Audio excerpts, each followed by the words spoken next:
there is a government likely to pop in the road in state. Finally, Dr. You must have forgotten what question I make HR as a strategic function. Be aware of Michael Jordan effect. All good guys cannot become good trainers.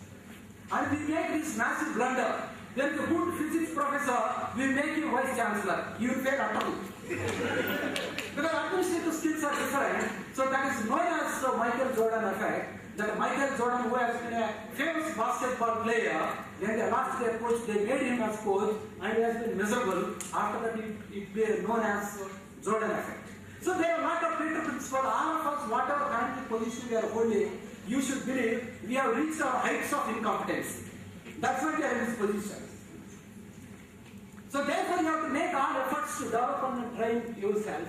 And the third key component is performance management, which has been highly misused and abused in the companies. And people who get highest increment promotions will be equally unhappy if that of the people who get lesser rate. So there is a paper you all must read known as the phenomenon of 41st chair. So written by Matthews, that is the only humanities paper published in the journal called Science in its history of 110 years. His key question is, there are 40 chairs in the France where people are recognized and felicitated for their outstanding contribution to the society. His key question is, what happened to the 41st person? The guy who missed this award by a whisker, who is looking at him. Same happens in the companies. Everybody wanted to congratulate, everybody wanted to appreciate those people who are growing rapidly, and we pay scant attention to those who really require our help. So be conscious of that. And for this career management, we will recruit people what are the purpose. Finally, they end up doing in the companies what they like to do. That is known as the Edgar Schein's career management team. So you have to be careful, you need to have a systematic career planning. And the career planning is not a vertical-wise career plan. And often the misconception in the company is, how can I make people managers, general managers, executive directors? And that is all nonsensical if you want to build a career management. So let me ask a question, all of you, let me take this liberty. How many of you know what is the name of present election commissioner? Can you raise your hand, please? What is the name of present chief election commissioner? So some 5-6 bright people. How many of you heard the name of T.N. Session?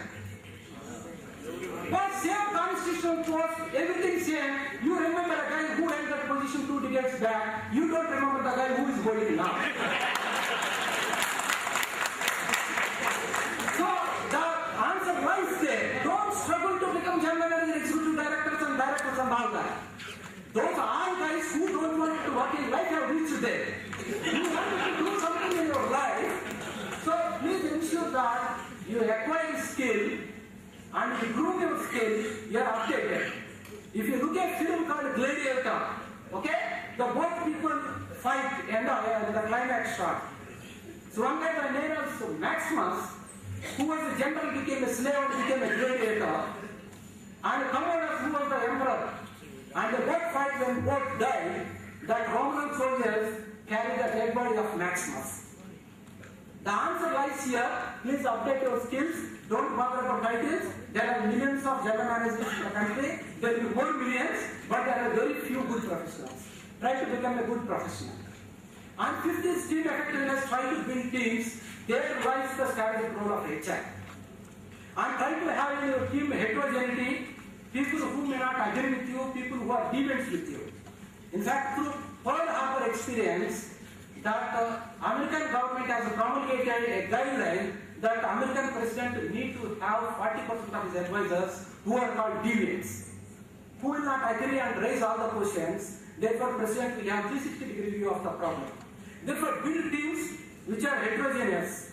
So those are the 5 subsystems I want to share. And thanks to all of you. If there are any questions, you can ask. I must admit that both of them have proved me wrong. See, I thought that everything was covered in the first session. Kandula has really proven that there were hundreds of things to admire, the kind of vibrancy that is brought into the audience. I do and other programs, but it did remind me of my early days in HR when I also used to be a rules and regulations person. So, yes, at least it gives me a feeling that to some extent I have transformed. So, thank you very much. Again, as far as Mr. Sanjay Bose is concerned, I thought that it was not possible to cover the entire role of the board of directors in such a short time, and therefore I was trying to confine it to the role of HR directors, but I am happy and I am amazed that he has covered the role of entire gamut of the board of directors, including the various aspects of it, the corporate governance, the strategy formation, the execution of the strategy, and all that. So one is a common question for both of us, Mr. Bose as well as me. And the question is, in view of entrepreneur pressures and competitive environment, how to ensure transparency and balancing between favoritism and genuine requests? I think it's not all that difficult. Those who do this job, this is in fact the job of directors. And see, if you really want to deliver a message, if you really want to be effective, you have to do that differentiation. And that is what the directors are made for. And last thing that I would like to say is, my mantra for success as a director, see, what I exactly do is that I don't do my job. And this is the best thing that has come into my life. It helps me a lot. And you know why? Because I keep tab on people who are in my team. I let them do my job. I only try to see that the job that they are doing is being done in the manner I would have done it. And that really is most important as far as the role of directors is concerned. And let me tell you, that is very difficult. It is very difficult. At times I am tempted to do the job myself. And this temptation, if we are able to avoid, if we are able to see the whole thing being done by our team, then perhaps we have done the job of the director. HR with the qualification of HR degree, like MBA in HR or something.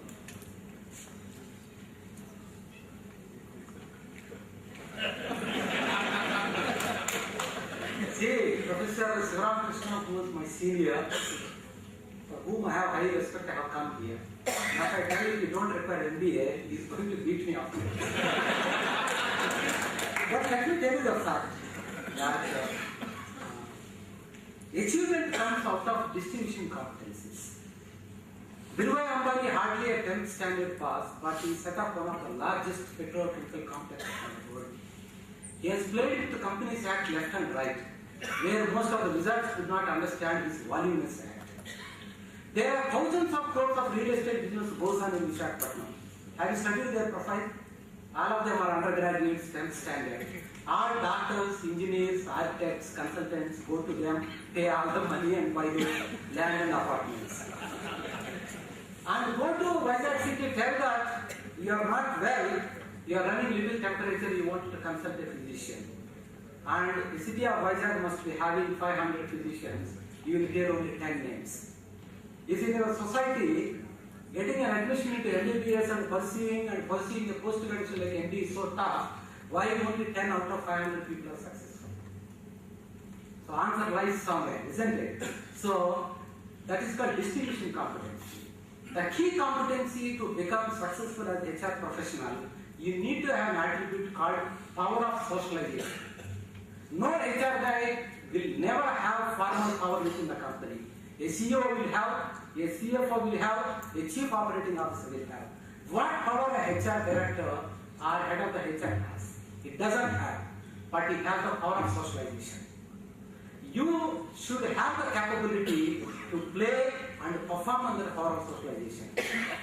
So, and you should have absolute sense of self-awareness, your strengths and limitations.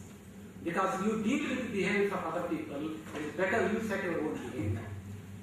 Your behavior has to be like a radio with 100 channels. It is capable of picking up every radio channel.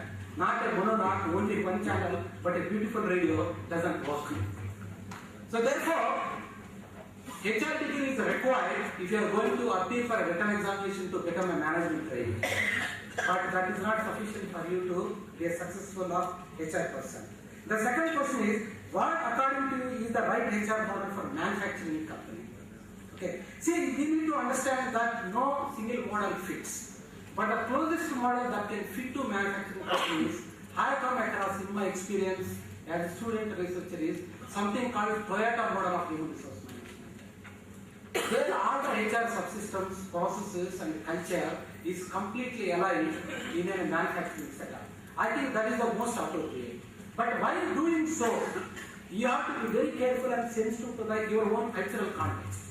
So I landed a real-time experience and leave the podium.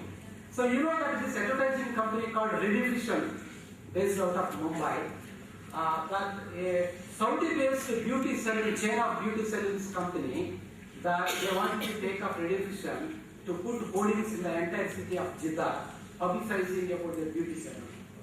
So they built a concept that an ugly-looking, unshaven, and dirty clothes and boots guy enter into the salon, and he will come out of the next door, nicely hailed and nicely booted. He will come out the third door, nicely suited, and all that he comes out. That's the concept. They built the hoardings, they went ahead and installed in the city of Jeddah. But the only thing they have forgotten in Jeddah, people read from right to left. So here is the wonderful dimension. So most of the lesson context. Thank you very much. Okay, the last question in the freelance session. This question is by Vivek. What are problems an expatriate faces when he is included in the board as a director? You know, you just need to put yourself in the shoes of an Indian who is on a board in the US, in one of the technology companies. I don't think nationality race today has any meaning. What problem expatriate would bring to the table is cultural awareness, maybe things which are done differently, and his width of exposure. In my experience, with all the expats on boards that I have seen, that is the only differentiating factor that we have found. Otherwise, there is no difference. And expatriate or an Indian is a human being with a wealth of knowledge, experience, and a way of looking at things. And that's what it is. Thank you. Thank you. May I now request Mrs. Seshu Kumari, Senior NIPM member, to give away the memento to the chairperson of the session, Shri R.P. Singh.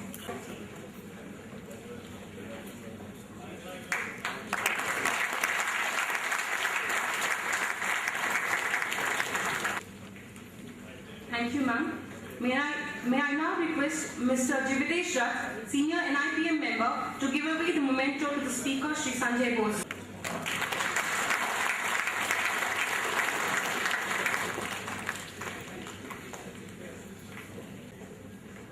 I now request R.K. Arvind, delegate from MMTC, to give away the memento to the speaker, Shri S.R. Kandula.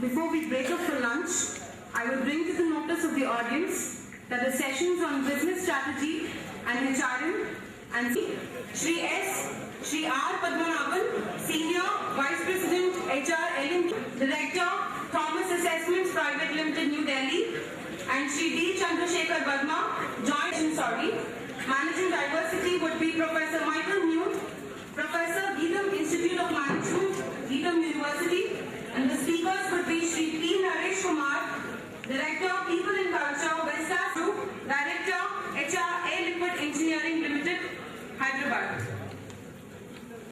Please contact them on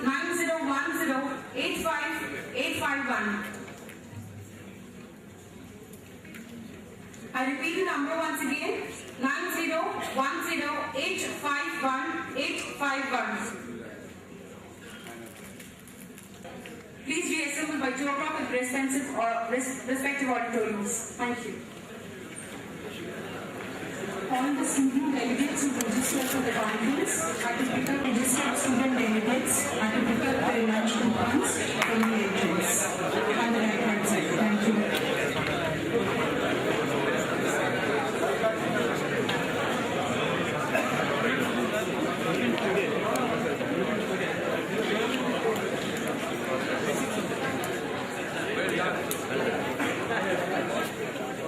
Dr. Rose will be introducing the chairperson.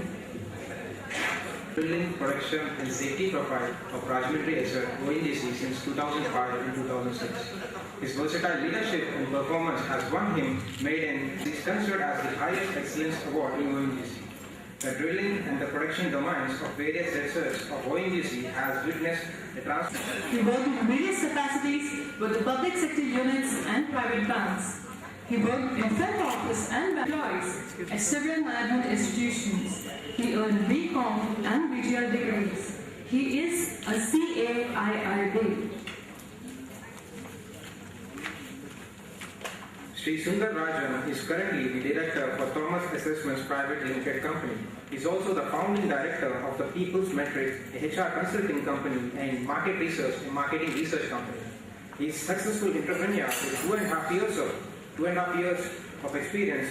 He worked in large MNCs like Johnson & Johnson Limited and followed it by 3 entrepreneurial ventures. Sri Sundar Rajan has acquired a postgraduate diploma in management from the famous Indian Institute of Management, Ahmedabad. His consultancy assignments include recruitment, appraisal, integration, and team building for Hindustan Lever, Bharati Group, Capgemini, Ranbaxy Laboratories, and among the other companies, and for Indian School of Business, Hyderabad. Shri D. Chandrasekhar Verma, Joint Chief Inspector of Government of Andhra Pradesh. Mr. D. Chandrasekhar Verma is the Joint Chief Inspector of Factories of Visakhapatnam at Andhra Pradesh. He served as the Honorary Joint Secretary and Honorary Secretary of National Safety Council, Andhra Pradesh Chapter. He conducted a number of seminars and workshops in the field of occupational safety and I am K. Khan, Executive Director, ONGC, Krishna Godavari Basin. I am heading the southern part of ONGC project.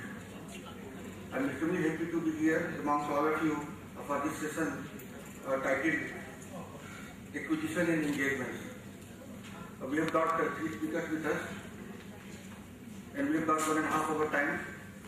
And this is a session which is coming just after lunch. So we have to be working very hard, losing time. I would like to invite my first speaker, but let me tell you that they will be allotted around 20 minutes each for their presentations, and after that we will have a question and answer session.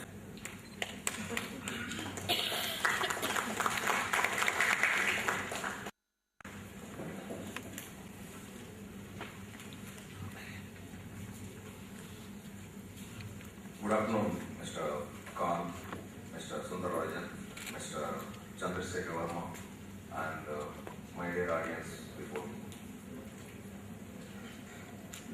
Generally, I did the training vertical in HDFC Bank, and we tell our trainers that, my dear friends, if it's a post-class session, just be careful, because that's a session when the eyelids assume so much of weight and remain, it doesn't remain up and it always tends to come down. So that's the challenge which I am facing now. So let me begin without making any PPT.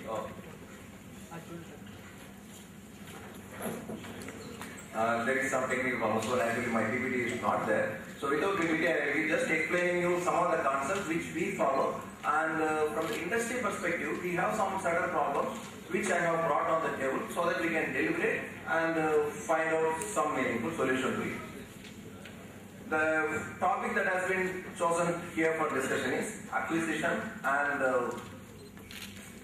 engagement, employee engagement. In a country where population is 1.25 and where the average age is it is estimated that by 2020, the average age of Indian will be around 32 years. If that being the case, should there be any problem in acquiring talent? No, that is not the case, because there are plenty and plenty, lakhs and lakhs of people who graduate out of colleges, who graduate, complete their post-graduation, who also complete their MBA and other professional qualifications. When that being the case, industry should not have a problem in acquiring talent. But we have a small issue. So without defining what is an acquisition, without even defining what is engagement, let me straight away get to the problem, thanks to no PPT. The problem which we have is this. We have all management institutes, plenty, generating plenty of students, and we keep on visiting all campuses, and we hire people, and there are so many people who come on board, toppers, gold medalists, etc., etc. And if I ask them definition of what is banking, because I talk about bank because I represent that industry. If I talk about banking, if I talk any of the issues, if I talk any principle, they will be too good to narrate and explain me what it means. And if I tell them how do you manage a conflict, yes, they are too good in conflict management, and they may narrate me how to do that.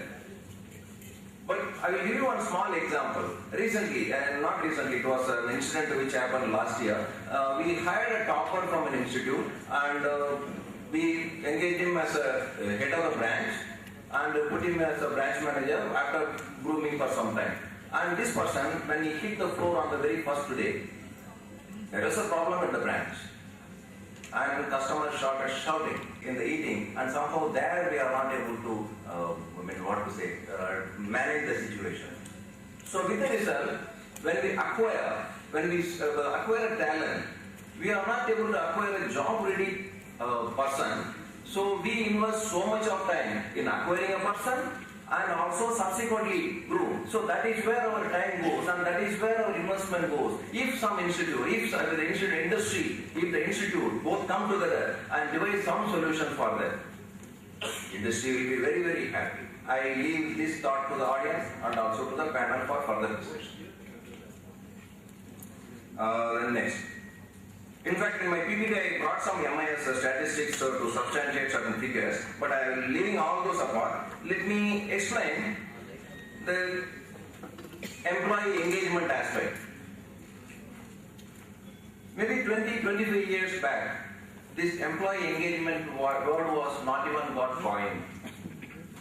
Because at that time, engagement was not a topic to be discussed. Maybe due to various reasons. Now, there are plenty of opportunities, and I was also waiting outside, and for hours together, the person was made to sit, waiting for a turn to be called, and nobody offered tea, coffee. I think employee disengagement happens at that moment. So before engagement, before hiring, the process starts, and then the employer should ensure a very, very smooth onboarding exercise. When I say onboarding exercise, it is not only the training, it should be a proper mentoring, it should be the cultural bonding has to start from that moment onwards. And one main reason what I observed, because of all these reasons, is the juniors, especially the first time jobbers, they feel little insecure when they enter a corporate world. So they should be encouraged. And some of the juniors I have seen, even parents accompany them. So that is a stage when you have to be little more courteous to the person. And in fact, for onboarding, several corporates already have a system of help desk for them, and guide them on with their processes, with their medical check, with their this, and with their toolkit on what they are supposed to do, and also help them in their getting groomed for the first few days. And some of the companies have also published the learning path for the first 60 days, 30 days, whatever time it is. So if this is also done by our bank as well, and it's working well. The next one,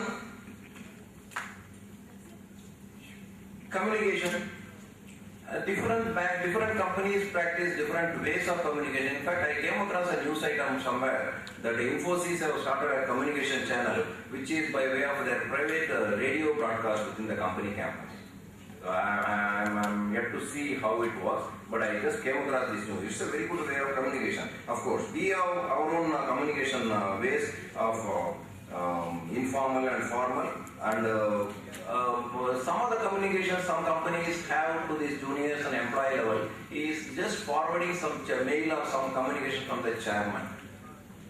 Whenever the top level person, whenever the CEO releases any communication, it is going to be in a different language, not meant for very junior level, because it is going to be a little more technical for a new person. I am talking about employee engagement for the newly joined employee.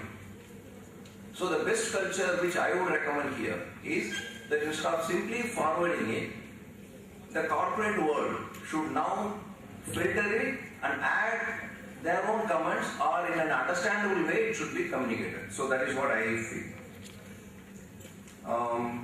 E-books and all. Now in this culture, we have such method where people can just dial in, whether you dial a visa or not, but you can dial a knowledge now in some of the institutions, and we have introduced that. So these are some of the innovative concepts which will definitely make employee engaged. Of course, the standard ways of conducting dipsticks, we also have plenty of surveys, and we also have some informal interaction in the form of regular meetings or town halls or etc., where people can freely communicate. In fact, very recently we have conducted some feedback about the senior, the upward feedback, downward feedback.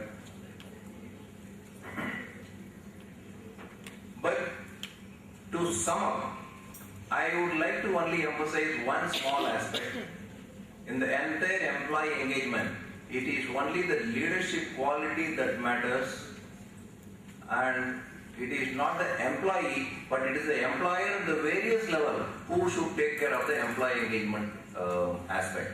Only the CEO or only the senior level is just not possible. For the employee, for the junior level employee, the branch manager in case of bank, and if it is any other shop, the immediate supervisor. So if they are actively sensitized about employee engagement, and industry will not have the problem that we have today. So with this, I conclude my small brief talk, and I am ready to take any question if you have.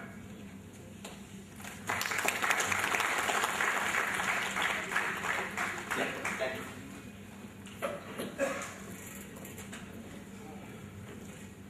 Thank you, Mr. Padmanabhan, for giving elaborate illustrations, especially on employee engagements and other related subjects.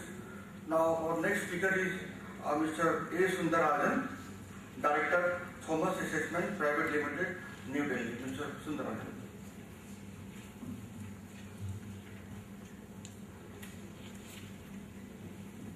Thank you, Mr. Khan. A very good afternoon to all of you.